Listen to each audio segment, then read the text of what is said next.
Moments before Donald Trump walked on stage for his Arizona rally tonight, a Fox host stopped him and asked him if General Kelly's Hitler claims were true, and within Donald Trump's answer, he essentially confirms General John Kelly's claims. If you read in between the lines, Donald Trump is saying that John Kelly is weak and didn't follow his orders, which confirms what Kelly said. I'm not sure if many people will see it like this, so I want to give you guys a unique breakdown of Trump's answer and a unique breakdown of the state of the race with 12 days to go. So we have no time to waste. Make sure you drop a like, make sure you subscribe, and just to lay the groundwork, Donald Trump had a disastrous rally in Arizona following this. Let me play you this clip where he got on stage and immediately began using apocalyptic rhetoric about America. I mean, he doesn't even say good things about America during these speeches. He only calls it a garbage can, a waste bin, a third world nation.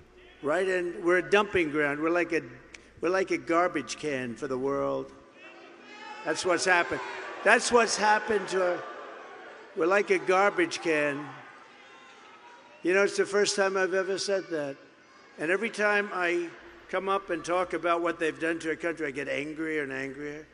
First time I've ever said garbage can, but you know what? It's a very accurate description. What makes America a garbage can other than our terrible right-wing politicians, other than people like Donald Trump? I think Trump genuinely paints America out to be this apocalyptic wasteland because he thinks there are too many brown people here at the moment when, again, America is built off the back of immigration, and that's part of the reason why it's not a garbage can. We do have a lot of flaws within America, within our institutions, within our leaders, but many people move here for more economic opportunity, for more jobs, to build a better life. We have religious freedom. We have freedom of speech. Those things are all at stake if Donald Trump wins. Let's see if he's any less apocalyptic in his next clip. The United States is now an occupied country, but it will soon be an occupied country no longer. We're not going to have this. November 5th, 2024 will be called Liberation Day in America. We're going to be liberated. Liberation Day. He's done this multiple times before. Remember when he said liberate Michigan, and then a few months later people tried to kidnap Governor Gretchen Whitmer? MAGA people tried to kidnap Governor Gretchen Whitmer. He said liberate certain states, and it kind of just reminds me of 1776 revolution, which is what they chanted at the Capitol on January 6th. But just to take a step back and talk strategy for a second, I've already told you guys how I think Democrats should reclaim patriotism, saying this country is amazing, but I also think we should reclaim just a little bit of American exceptionalism. I mean, America is exceptional in many ways. Operation Warp Speed, for example, even though Trump started it, got the vaccine to us in record time due to the free market and due to our scientists. Our healthcare system isn't perfect. Many things aren't perfect, but we are exceptional in many ways, and I think liberals need to be the ones pointing that out because Trump has completely lost any sort of American exceptionalism. He's lost any sort of patriotism. He refuses to say that our country is great or even making any sort of progress whatsoever. Can we compare the way that Donald Trump is speaking to the way that someone like Samuel L. Jackson, who is out there campaigning for Harris, speaks about America? All right. They say you can always tell a Morehouse man, but you can't tell him much. But you can trust a Morehouse man to tell you the truth. Georgia, here's what we have to say to those who would doubt our voice, doubt our power, doubt our vote. This part is over. Like my brother Spike's gonna tell you, we've been turning out, we've been turning up, but we can't stop now. Boom. Georgia, we got 12 days to choose which way our country is gonna go from here, which way our future is gonna go from here. That's why I'm so fired up to be here with y'all. And that's why I'm so proud to support our next president of the United States, Kamala Harris. Boom. And I don't want to make it about race, but can I just point out the difference in diversity in Kamala Harris's crowd, if you just check it out, versus the lack of diversity in Trump's crowd? I mean, it's just a bunch of white dudes over here. Just a complete lack of diversity. And again, I don't want to make it about race, but I think that is indicative of how people vote or what the demographics look like. Let's go back to Trump talking about Putin going into Afghanistan. In the history of our country, because of that event, Putin went into Afghanistan. Putin went into He just called Ukraine Afghanistan. That's not even, you can't even mess those two up. That is way too far. Here's Donald Trump's voter mobilization technique, and I do want to break some news. I went and early voted today so I can really lock in over the next 10 days and work, but I voted for VP Harris. I voted at a local polling station, and it's funny, I was by far the youngest person there. I don't think anybody else there was under the age of 60, which is fine, but we were all standing there in line. There was a massive line. There was a big line, actually, surprisingly, and the line got stuck. And we were all standing there wondering what's going on. Some lady behind starts whispering to me, like, what is going on? I'm like, I don't know. And then I say a little bit loud, there must be an undecided voter standing there trying to figure out who he's going to vote for. And I got some laughs from the crowd around me. You know, that felt good. If the joke would have bombed, that would have been, if the joke would have bombed, I would have voted third party. Nah, watch this. How to do it. And Jane, your husband sitting on the sofa, watching something. He doesn't even know what he's watching. Tell him, Jimmy, get up. You're getting up, Jimmy. Let's go. Let's go, Jimmy. I'm not going to use foul language. Get your fat ass out of the couch. You're going to vote, Jimmy. You're going to vote. We're going to save our country, Jimmy. By Jimmy, does he mean JD? And you know what I'm confused by? Look at the top left corner. I'm going to zoom in over here. Look how excited this guy gets when Donald Trump says, get your fat ass off the couch. It's like this guy came to the rally just to hear this. Out of the couch. You're going to vote, Jimmy. You're going to vote. I'm not going to use foul language. Get your fat ass out of the couch. You're going to vote, Jimmy. You're going to... That made this guy's life. This guy loves Trump. And now, let's move on to Donald Trump being asked about John Kelly's comments, because in his answer, he reveals a lot. First, let's listen to what VP Harris said about it yesterday. Now, let's listen. So yesterday we learned that Donald Trump's former chief of staff, John Kelly, a retired four-star general, confirmed that while Donald Trump was president, he said he wanted generals like Adolf Hitler had.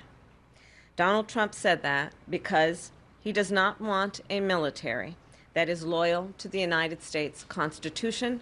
He wants a military that is loyal to him. Okay, so I want to finish this clip, but first, I want to show you what Trump said when a Fox News host asks him, John Kelly, a four-star general who was your chief of staff, said you admire Hitler and disparaged U.S. soldiers, and Donald Trump calls John Kelly weak multiple times in his answer, implying that John Kelly wasn't loyal enough. He is a weak man. And isn't that exactly what Donald Trump said about wanting German generals who are loyal to him? I mean, he is confirming what John Kelly said within his combative answer. Let's take a listen. I want to give you a chance to respond to your former chief of staff, John Kelly, directly. He said some things about you, essentially accusing you of disparaging American soldiers in an Atlantic article. When's the last time you talked to him, and how would you like to respond? Years ago, I fired him.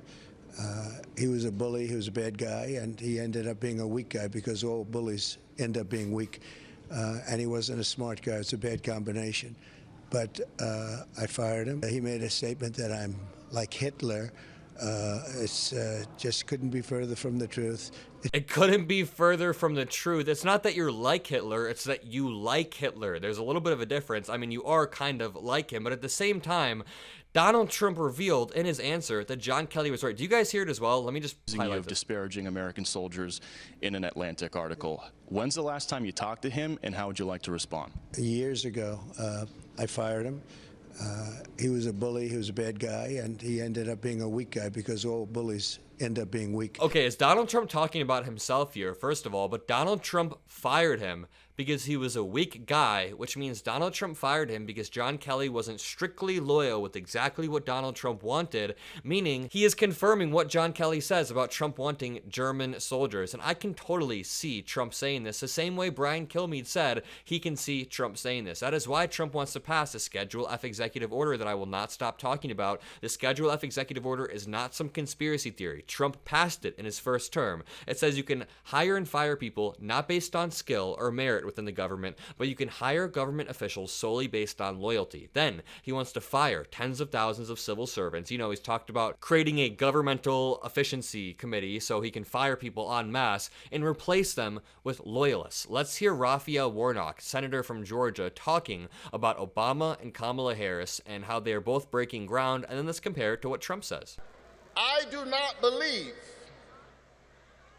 that there's going to be this wave. I do not believe that significant numbers of black men are going to vote for the likes of Donald Trump. I don't believe that. I hope Now, not. we are not a monolith. There will be some, but there won't be this wave. After all, we know who Donald Trump is. We're not confused. We know that this is the man who was held accountable by the Justice Department because he wouldn't even rent apartments to black people. We know who Donald Trump is. Boom. We know that this is the man who took out a full-page ad in the New York Times and said that 5 young men of color who had been accused of a heinous crime should receive the death penalty. And when it became clear that they were not guilty, when the Central Park 5 became the exonerated 5, he said he still stood by what he said. He doubled down, as he always does, and here's him at the exact same moment in Arizona saying that reporters are just bad people. I'm just a bad person, I guess. We get a fair and free press in this country. They're just bad people. You know, Trump has cited who he thinks is a fair and free press before, and it was Laura Ingraham, Jesse Waters, Brian Kilmeade, and Gutfeld. I mean, look how easy. Here you have, all they have to do is just go, huh? 1 inch this way and 1 inch this way, and you got it. He doesn't know the difference between a camera operator and an actual print journalist or a reporter. They don't want to do that. Does he think that camera operators are also the ones writing all the articles and doing all that? It's a different job. They're the enemy of the people. They are.